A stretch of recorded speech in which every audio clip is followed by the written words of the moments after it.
We have one more to go, and the final production is Those Darn Squirrels and the Cat Next Door. This one might be slightly delayed just for costume change purposes. Do you want us to do water? No.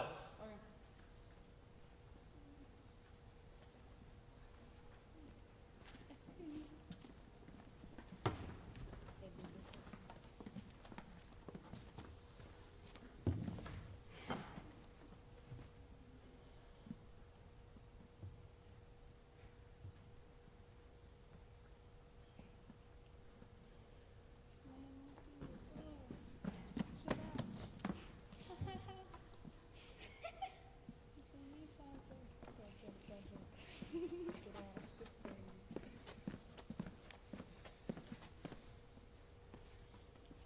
Old Man Fuquire lived in the forest just outside town.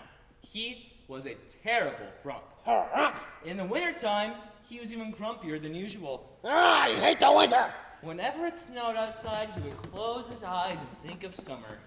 He missed sunshine, Sunshine! suntan lotion, Oh, it feels so good on my skin! and weenie roasts. But most of all, he missed the birds who flew south when it got cold out. During the lonely winter months, the only animals left in Fuquire's backyard were squirrels. Now, not many people know this, but squirrels are the champions of the forest. They're craftier than beavers, smarter than foxes, and swifter than rabbits. They're also full of mischief. When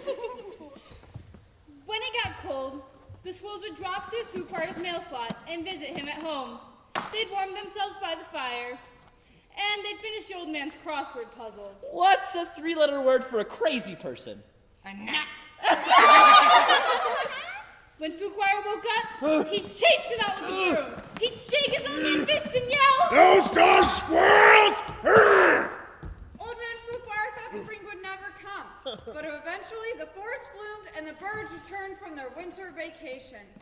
Whirly birds chomped on tumbleberries. Bonga birds snacked on honey snaps. And the flugo bird ate farfel seeds until he got so full he had to lie down. The old man danced through the garden with delight. He set up his easel and his paintbrushes and painted until he got blisters on his fingers.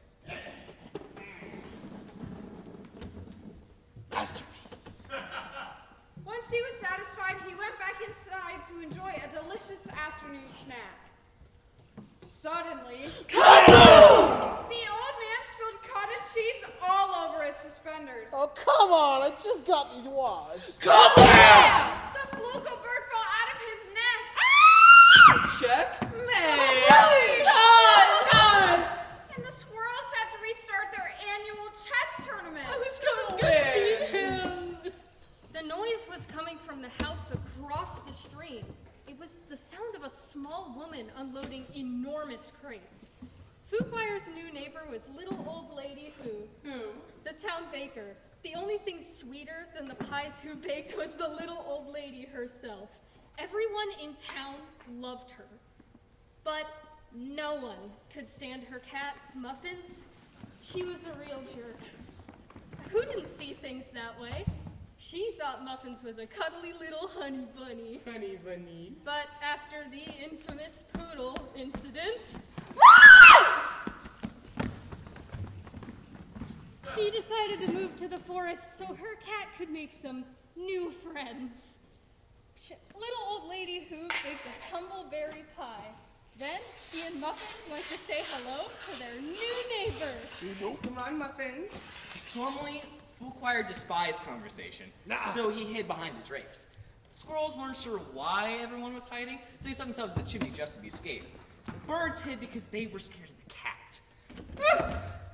Ding dong. Eventually, little old lady Who got tired of waiting, shoved the pie through the mail slot, and went home. Come on, Muffins. Ooh, maybe Wheel of Fortune is on. Normally, Fuquire hated pies. But this one smelled especially delicious. He took a big whiff and closed his eyes. When he opened them, Squirrels would look at the plate clean. You darn squirrels! I'll get you one of these days! Happy and full from high, the squirrels stumbled from the house. That's when Muffins ambushed them.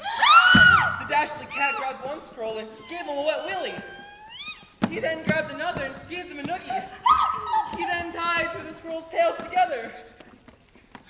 Luckily, before he could do any further harm, little old lady Who came back. She scooped her up and scratched her on the chin. Come on now, Schnookums. Dinner's ready. You can play with your new friends another day.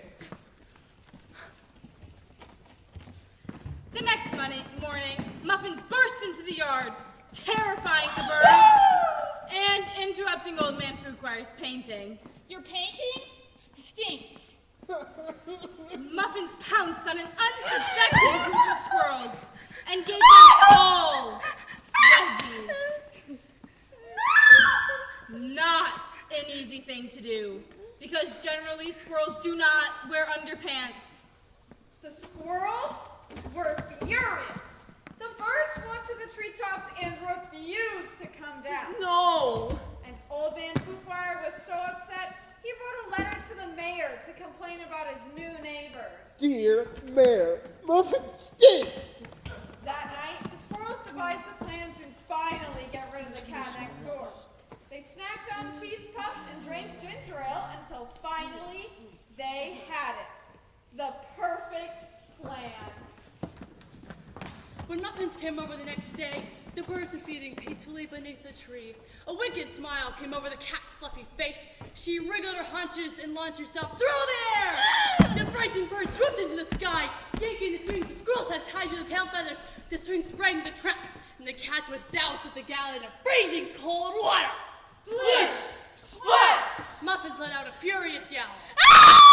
Old Man Fruitquire ran outside and we heard the terrible noise. Great googly moogly! That thing ain't no bigger than a squirrel! It was true! Underneath all that fluff and fuzz, Muffins was nothing but a skinny moink. She lowered her head in embarrassment and sloshed her way home as fast as she could. The squirrels' plan had worked perfectly. They gave each other high fives. The babbiebird snickered. The yabbybirds chuckled. The flugelbird gave a hearty guffaw. Old Man Fruitquire snapped his suspenders with delight. Those darn squirrels! Old Man Fruitquire never did warm up to his new neighbors. He was a grump after all.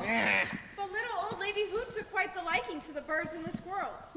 Each day, after the bakery closed, she would bring home all the unsold cakes, pies, and cookies. She set them up on the picnic table, and together they enjoyed a delicious, fun-filled feast. Well, almost everyone, except for Muffins, who refused to come outside ever again.